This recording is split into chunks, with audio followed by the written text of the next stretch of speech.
Welcome to Stoic and Still, where deep minds find peace and silent strength becomes your power. Have you ever met a man who shines with brilliance, yet nothing in his life ever seems to solidify?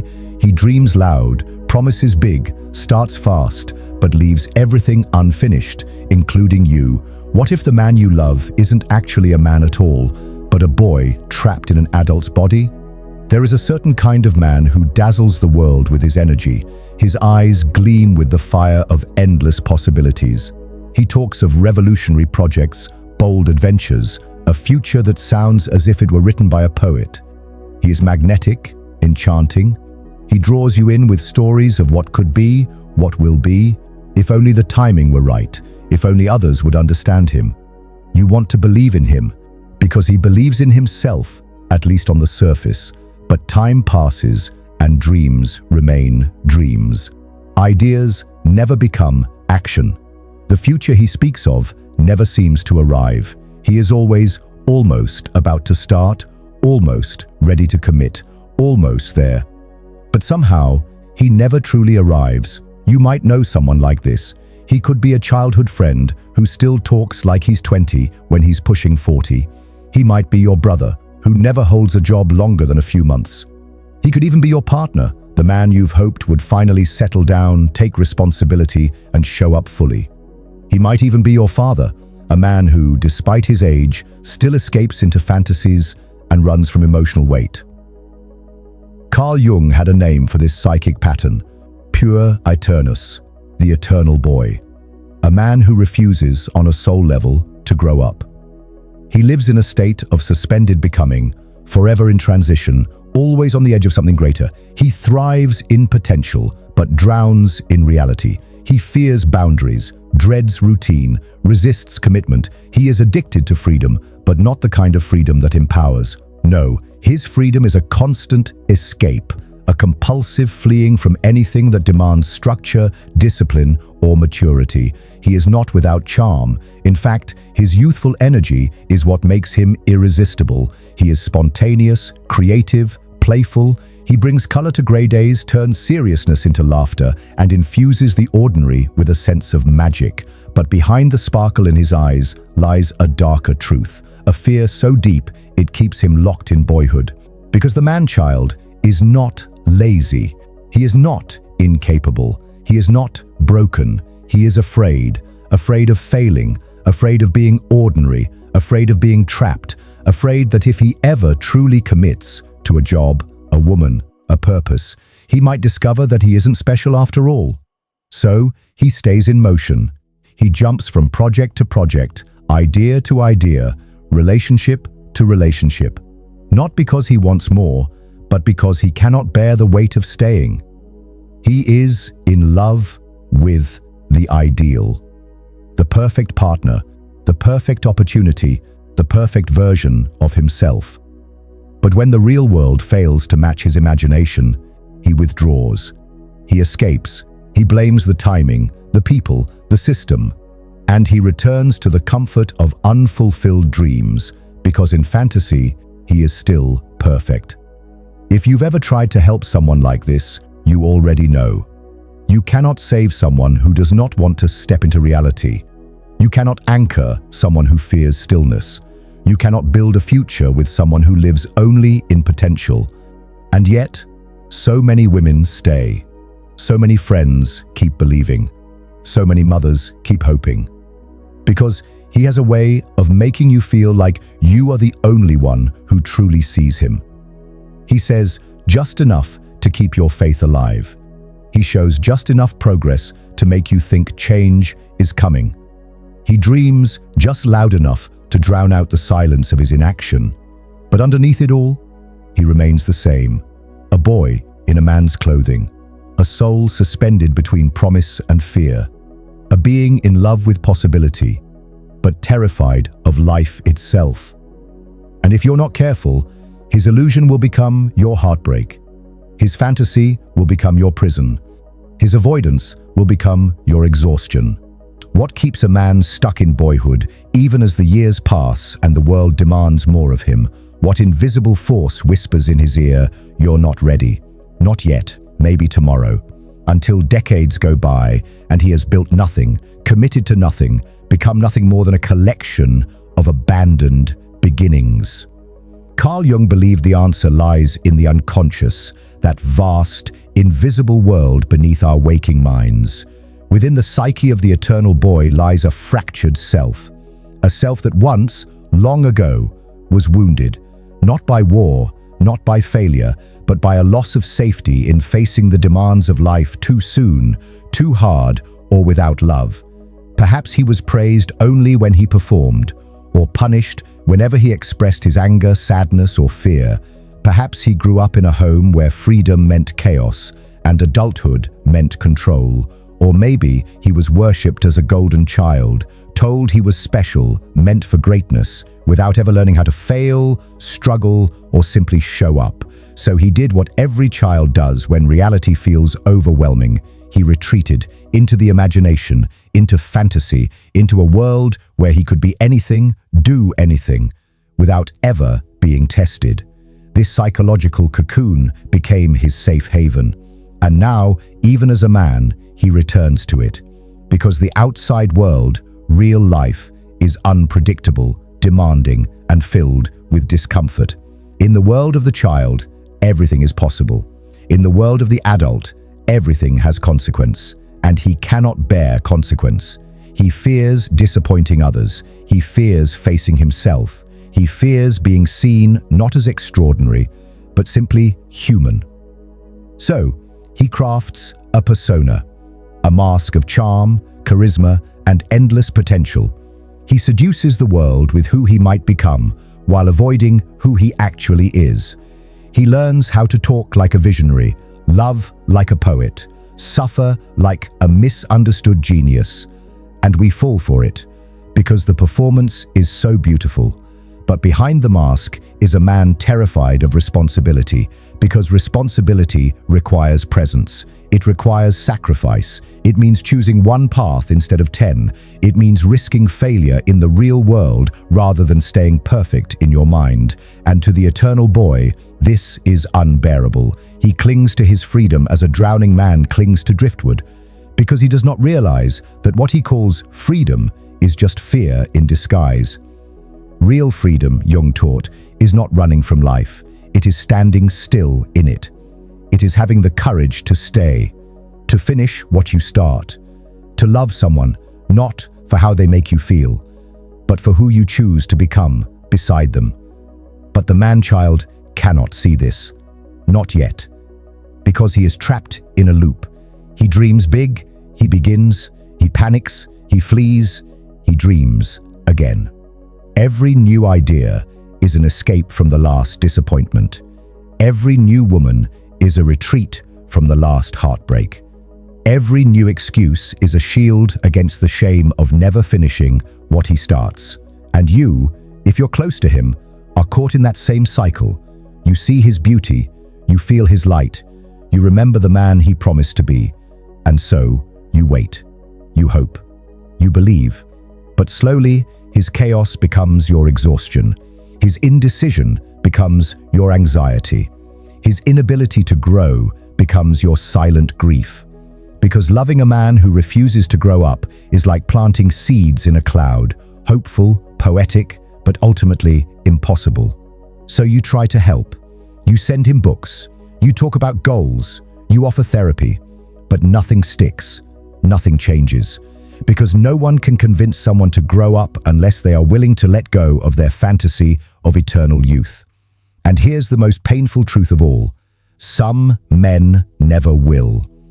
Some men will spend their lives orbiting the edge of becoming, never landing, never arriving.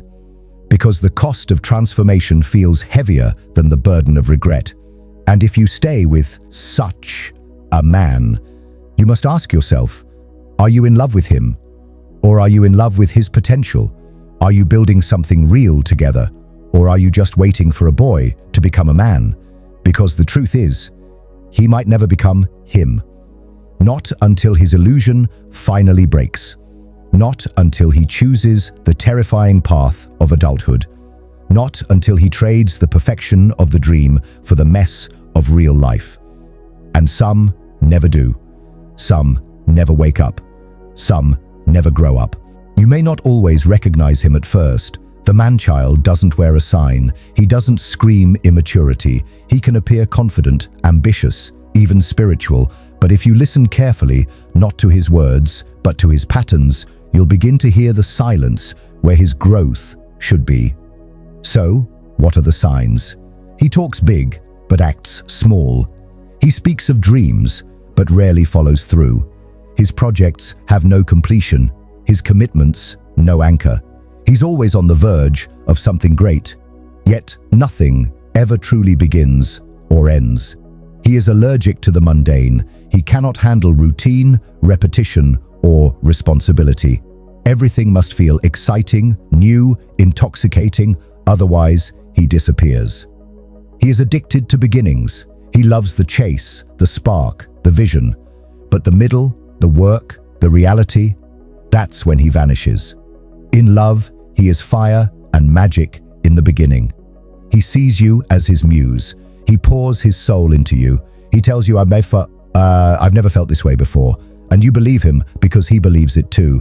But slowly, without warning, something changes. He becomes distant, restless, cold, not because you did anything wrong, but because reality has entered the room. You stopped being a fantasy and became a person.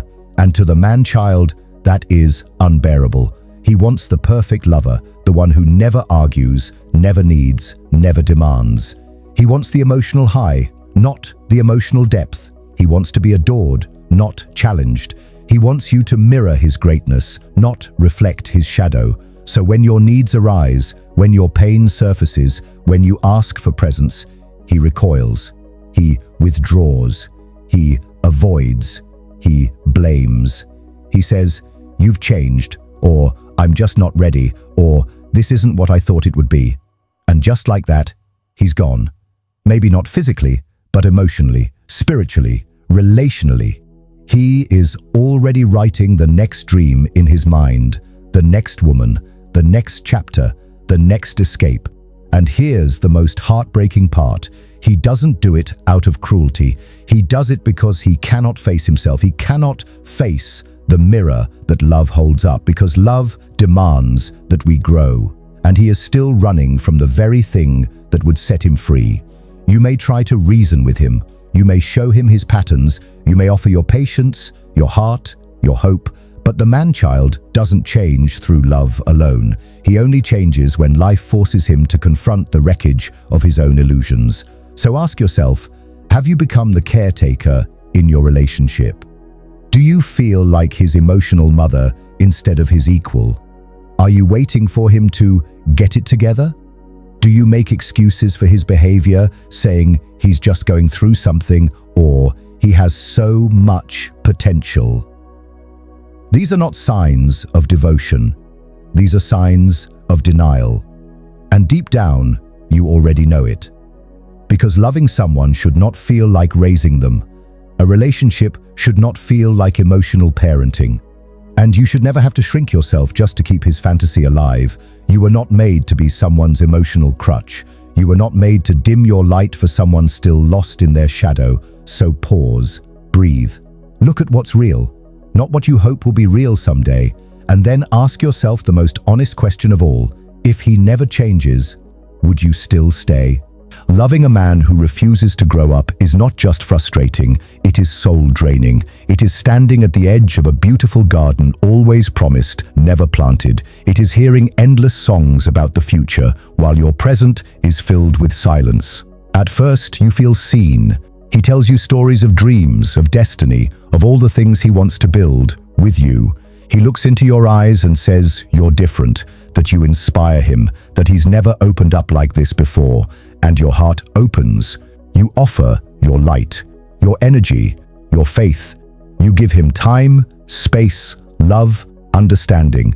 You believe that with enough patience, he will become the man he's meant to be. But days turn to weeks, weeks to months. And slowly the warmth fades. He stops showing up fully. He becomes distant, elusive, vague. His dreams remain dreams, his promises, fog. And yet, you stay. Because you're no longer just loving him, you're trying to rescue him, trying to fill the cracks in his soul with your presence, trying to be the bridge between who he is and who he could be. But here's the truth. That bridge will break, because it's built on your energy alone. And in carrying him, you begin to lose pieces of yourself. You stop shining. You silence your needs. You make yourself smaller, easier, quieter, hoping he won't feel overwhelmed, hoping he won't disappear. Your boundaries become blurred. Your intuition whispers, something's wrong, but you silence it. You start to second-guess yourself. Was I too needy? Was I too emotional? Should I have given him more time? Number. You were simply asking to be met, to be loved back, to be taken seriously. But the man-child doesn't know how to meet you because he hasn't even met himself. He is still lost in the fantasy of who he thinks he might be someday. And you, unknowingly, become another character in that fantasy. Not a partner, not an equal, but a supporter of his story. And it hurts. Not just because he pulls away, but because you keep hoping he won't. Because every time he leaves, he returns with softness, with apologies, with poetic words, and you believe again. This cycle is not love. It is emotional starvation, and it chips away at your spirit. You begin to feel anxious, walking on eggshells, afraid to express yourself too much, afraid that one wrong word will make him retreat again. You wait for texts, you reread conversations, you analyze his mood like a weather forecast, and slowly, your world starts revolving around someone who is barely present in it. You forget what it feels like to be cherished without effort. You forget how good it feels to feel safe, steady, grounded. Ask yourself gently, have you been loving him or trying to heal him? Have you been staying because of what is or what could be? And then ask, where in this relationship do you exist? Because you deserve more than emotional breadcrumbs. You deserve more than being a placeholder in someone else's fantasy. You deserve real presence, real connection, real growth. And perhaps the most courageous thing you can do is walk away from the boy you hoped would grow, so you can return to the woman you were before you tried to save him. There comes a moment, quiet but undeniable, when something inside you shifts. It doesn't happen with a dramatic explosion, but rather in the silence that follows too many broken promises, too many lonely nights beside someone who was never truly there. It's the moment you realize you are exhausted, not just physically, but emotionally, spiritually, tired of hoping, tired of fixing, tired of trying to ignite a fire in someone who keeps walking into the rain. You begin to understand that no amount of love can teach someone how to love if they are still hiding from themselves, and slowly, what once felt like devotion now feels like self-betrayal. You remember who you were before all of this, before you shrank yourself to fit into his idea of love, before your joy became a negotiation and your peace a currency. You remember the woman who dreamed, who laughed freely, who didn't second-guess her every emotion or walk on eggshells to keep someone else comfortable. And in that remembering, you begin to reclaim, not with rage, not with bitterness, but with quiet, grounded clarity. You see the patterns now, not as mysteries, but as signs. You understand that love is not supposed to feel like punishment, that the right person doesn't confuse you, doesn't make you feel like you're too much, too emotional, too demanding. The right person feels like safety, like truth, like coming home. And so, you begin the journey back to yourself, not because you hate him, but because you love yourself enough to stop bleeding for someone who won't even acknowledge the wound. You begin setting boundaries, not as a way to control him, but as a way to protect your heart.